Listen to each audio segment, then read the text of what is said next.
If you repay your Cash App's borrow loan early, there's no penalty or extra fee for doing so. In fact, Cash App encourages early repayment by allowing you to pay off your loan in full or in part at any time before the due date without any charges or prepayment penalties. When you pay off your loan ahead of schedule, Cash App will refund any unearned portion of the finance charge that exceeds 5% of the amount you borrowed, calculated based on the number of days left until your final due date and according to your state's laws. This means you could save a bit on interest if you pay early, though the flat 5% fee itself is typically not refundable. Additionally, repaying your loan early may improve your chances of being able to borrow again soon, and in some cases, users have reported that their borrow limit increased after consistently paying off loans ahead of schedule. Your eligibility for future borrowing and any limit increases depend on several factors, but early repayment is generally viewed positively.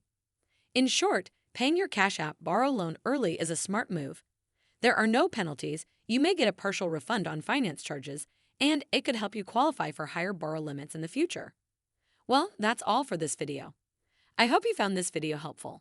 And if you did, make sure you give this video a super thanks by clicking on the heart icon to help support the channel, and don't forget to hit the subscribe button. We'll see you in the next one.